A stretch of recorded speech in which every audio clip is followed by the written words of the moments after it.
What is up, Generals? We are back with Ultimate General Civil War, and we are playing the J&P Rebalance mod, Confederate Major General playthrough. So this is going to be a camp video serving for the Confederate Army going into the Battle of Gaines' Mill.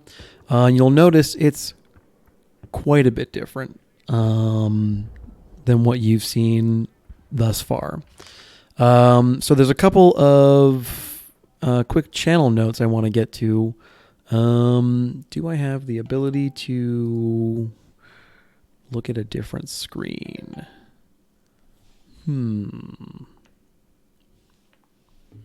I don't. Okay. I mean, I do. I just don't want to spend time screwing with it. All right. So all I want to say before we really go further into the camp video is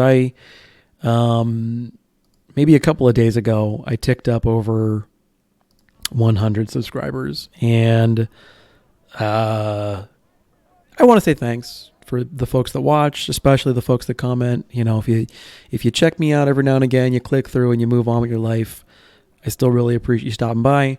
But for the people that leave comments, it's incredibly cliche to say this, but you mean like you're the reason I'm uploading as often as I do. I think if I'd gotten no significant feedback, I would have done this for a bit and then gotten bored and, called it a day. But there's something beyond just playing the game, that's part of being in the community. So, not to get too sappy, because I know you want to see the camp. Thanks. It does mean a great deal. So we have here I-Corps under Major General Fiasco. He is, as always, just doubling down on accuracy. So, in the lore, I guess MG Fiasco is drilling the ever-living shit out of his men on shooting, like accuracy. He's of the opinion that, solid, accurate rifle fire is going to be what wins the war. And maybe he shadowed the British Army for a while, as they historically have been known for being pretty excellent riflemen, just over the course of history. We're starting to slowly push up the size of units where I can afford to do so. As you notice, it doesn't really draw too much out of my stats. It doesn't cost an insane amount of money. Let's actually take a look at that first. So here is the state of the Confederacy vis-a-vis my career points. So we're at Politics 4. That helps me with manpower and money. Econ is at 2. I'd like to get that higher, but I'm considering it a medium tier priority right now. And that just makes it so that I can afford guns a little easier and be less reliant on reputation rewards or battlefield salvage. Medicine's at 4. I really like this stat. The things that have been done to buff medicine in terms of its impact, both the reduction to officer casualties and then also the slight uptick in the efficacy per point of unit restore. AO is at 6 and is honestly going to be there until after second bull run. Log at 3 and recon at 4. Those stats will probably also stay at their relative positions for a while. And the reason I say that is, I've drained most of my armory getting ready to include the rifles. I'm feeling pretty excited about that, actually. We have a pretty well-developed counter-battery mission in I-Corps. So I say that because we have 6 artillery fielding Jameses, 2nd artillery fielding Blakes. Admittedly, 2nd is under strength. We have a 10-pound Parrott unit. We have several rifled 3-inch ordnance units. So I had a question in a couple of videos back. I apologize for not answering before now. I continuously refer to the 10-pound ordnance weapon as a 3-inch ordnance gun, as that was the actual official Army designation for the rifled cannon. They called it the 3-inch gun, or the 3-inch ordnance gun. Additionally, it is something I do in order to draw or reduce confusion. If I say 10-pounder, I could be meaning a 10-pound Parrott or a 10-pound ordnance. So if I say 3-inch, it's very clear what I'm referring to. So I don't have any of the real bruisers yet, 20-pound Parrots or the 4.5-inch siege gun. I don't have either one of those yet, which is a shame. We also have the 1st Texas Dragoons and the 2nd Tennessee Dragoons. Both are units that are hanging out. Actually, they're going to be vets. I'll have those be vets. And 400's fine. Yeah, that's not breaking the bank yet. These units are going to be messing with stuff in the rear. As you can see, there's a significant statistical difference between the Tennessee boys and the Texas boys. Yeah, so the artillery package is looking pretty good. The size of battery I'm currently shooting for is 8 guns. That represents 2 4-gun batteries paired together. Historically, you would have looked at a 6-gun battery. I can't yet afford to field 12 of a lot of these guns.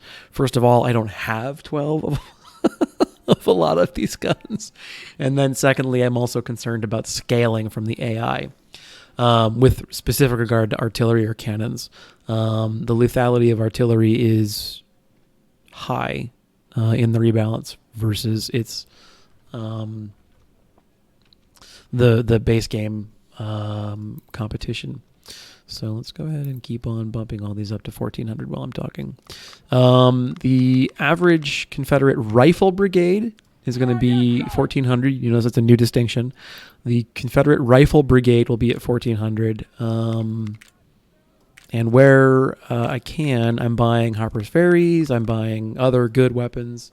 In fact, since I've bought most of what I plan on buying, let's go ahead and grab those. So rifle brigades are hanging around 1400, not you. What do I have that I can give you instead? Can I afford that? Maybe. I'll think about it. I don't have more to give, unfortunately. Yeah. Sorry. Lost topic. All right. So we're pushing the brigade size up to 1400. 1, because we're on Major General. 2, because the game is pretty difficult. Casualties remain fairly high. And then 3, and this is the most important part, I've taken a great deal of inspiration from watching a new YouTuber. It's not new, super new, but it's new enough. It's a guy named Hi Bob Warbob. I'm going to go ahead and throw his channel in the comments below this video. Go check him out. I've been inspired by his content, and he plays a very heavy infantry maneuver play style. It's really cool to watch in action. He's doing Pandakraut's AI UI mod in his videos, and he's also just absolutely rocking the Confederate Legendary campaign. So it's really cool to watch.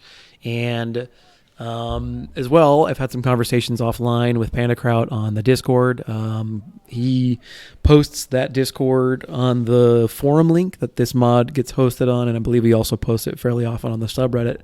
So do be sure to check out that Discord as well. The community's pretty active, and the guys are all, pretty cool to chat with. Even, we go off topic. We chat about, balance and where we think the game could go and all this kind of fun stuff. I think I am going to buy. Yeah, that's fine. And we'll go ahead and get you to 14 as well. All right. And part of the reason that I-Corps units are going to be a little larger than 2-Corps units is that they're going to be doing the brunt of the fighting, and I need them to be ready to handle that. Boop, boop, boop. Not quite.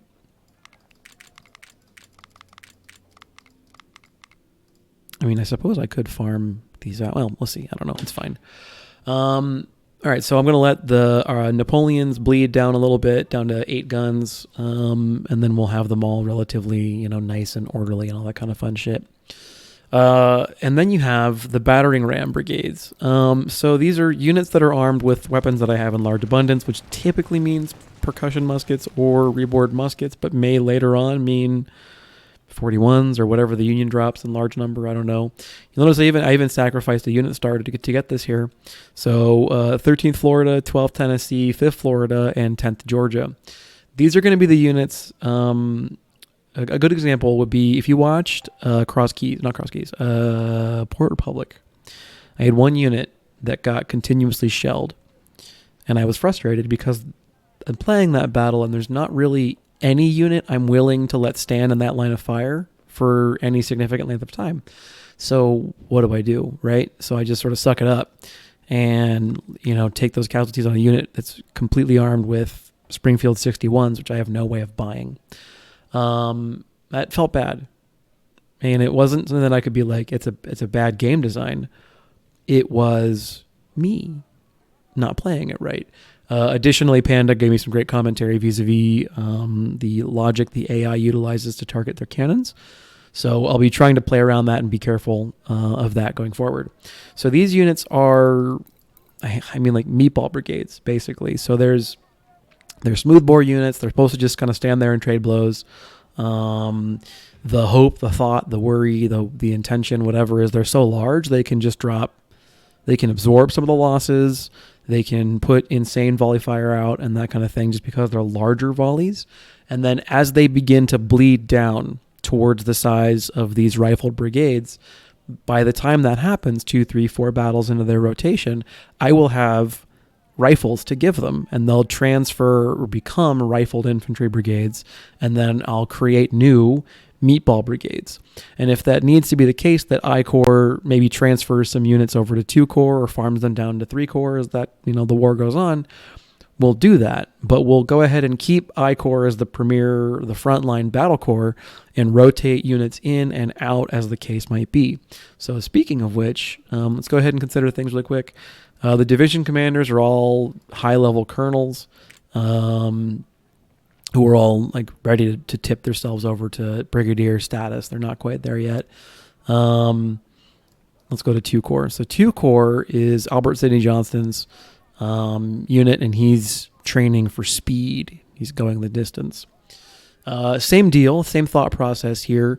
We've got 5 meatball brigades who are all titled as militia.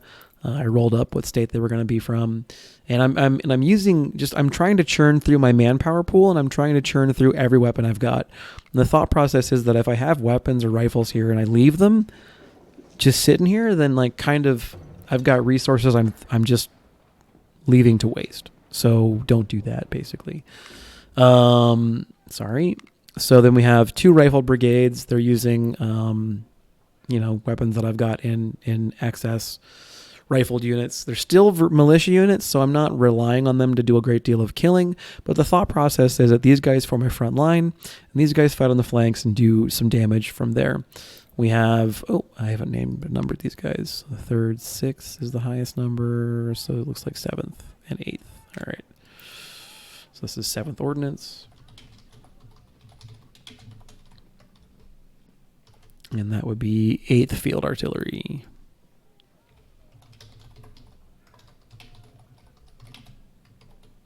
Spelling is hard. Okay, so this is the beginnings of 2nd Corps. Meatball brigades, rifle brigades, infantry support gun, and a generic medium range cannon unit. The 3rd, 4th, and 5th irregulars are what I'm going to be terming my militia equivalent for light infantry. And these guys are from North Carolina, Georgia, and Alabama. Again, the artillery is a federal asset, or confederated asset. It's a Richmond asset, and then we go from there. So Gaines Mill, blah blah blah blah blah. We have the main corps and the 2nd Corps. An interesting observation: for the first time in Major General, I outnumber the enemy. Now, I imagine that does not take into account the reinforcements they get later in the battle. So there's probably going to be another grouping of units that will show up and push this number above 50,000. But what I think is interesting about this is that net numeric advantage may allow me to play a little bit more aggressively, a little bit more bullyishly, if it's not really a word. Additionally, I have no idea how many units are going to split. So this 35,000 could really easily turn to 40 or 45,000 in a couple of unlucky splits, especially considering I've been pushing the unit size up. There's a really good chance that the AI is going to grow and scale to match me. But in the past, I have been treating scaling like it's a bad thing. And I think I'm just not going to worry about it as much, because the bigger the enemy is, the more guns I loot off the battlefield. And That might mean, especially as their armory is currently somewhere in the vicinity of 40, that might mean that I get, some very nice weapons. Yeah, 40 to 45. Some very nice weapons coming out of the tail end of Gaines Mill. So with that being said, I'm going to leave you guys to it. I-Corps, meatball rifles. I-Corps obviously has a higher incidence of rifles for the time being, but the objective is probably, so let's say that the average, this is basically my average division. 4 infantry, an artillery asset of some kind or another, and then a special unit of some kind or another. So in these 2 cases, that's cavalry. In these 2 cases, that's light infantry. We do have some unevenness because 3rd Division has an extra artillery unit, and 4th Division appears to as well. So I-Corps is a little gun heavy, which is part and parcel of the fact that I'm playing a artillery focused campaign, but that will change going forward. Anyway, I've modeled that fairly well in I-Corps, not as well in First Division, not as well in Second Division. Yeah, you can name divisions. I didn't think so. Not as well in Second Division because I have an extra light unit, which is not the end of the world. I'm not 1,000% sure what I want to do with these light units. Just kind of want to have them and figure it out. Yeah, we got a bench. We got no money to speak of. Doing good. Love it. So yeah, I've been inspired by Warbob. I think his content's fantastic. Go check him out. And I'll see you guys on the battlefield. But until then, this is Fiasco saying, hope you're having a wonderful week. I'll see you soon. Signing out.